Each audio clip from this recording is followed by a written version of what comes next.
Alors écoutez, je soutiens en effet Open Energy, ce nouveau salon à Lyon donc en janvier 2024, tout simplement parce qu'aujourd'hui nous sommes dans un engagement très fort de la transition écologique de notre économie.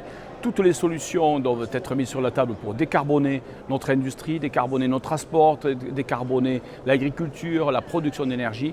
Et que l'on passe par le photovoltaïque, que l'on passe par l'hydrogène, que l'on passe par de l'éolien, que l'on passe par du nucléaire, tout ce qui peut amener à décarboner donc, notre économie est nécessaire et très utile, et c'est ce que je soutiens en soutenant ce type de salon.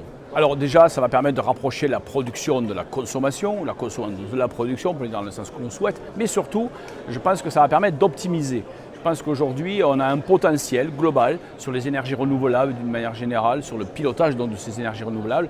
Alors, un potentiel qui est important et un pilotage qui est nécessaire. Parce qu'avec ce pilotage-là, on va pouvoir optimiser les gains qu'on pourra faire énergétiques et du coup avoir un gain donc plus important et du coup contribuer plus et mieux à la sortie progressive des énergies fossiles, c'est-à-dire abandonner progressivement les fossiles, et donc pour aller sur l'utilisation des énergies renouvelables, dont on sait que le point faible est un petit peu le pilotage, il faut aussi se le dire. C'est pour ça que c'est intéressant d'avoir un salon qui réunit des professionnels qui travaillent, qui réfléchissent, et des chercheurs aussi sur ces sujets.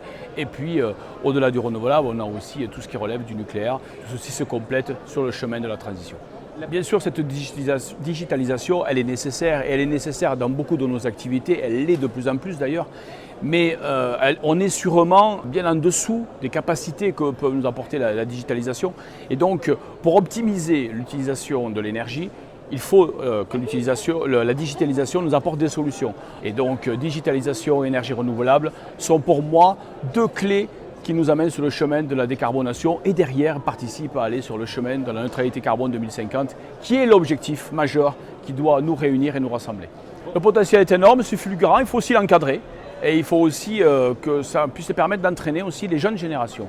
À travers la digitalisation et les énergies renouvelables, je pense que la créativité, la matière grise de nos jeunes générations va être stimulée.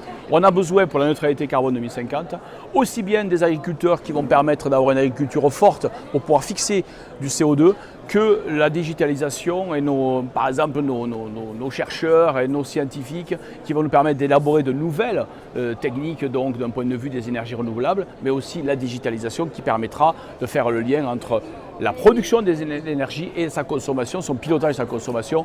Donc tout ceci c'est un tout, et donc la digitalisation est nécessaire comme dans beaucoup d'autres domaines. Je vous donne rendez-vous les 23 et 24 janvier prochains à Eurexpo Lyon pour la première édition d'Open Energy qui, j'espère, en appellera d'autres, mais ce sera grâce à votre présence.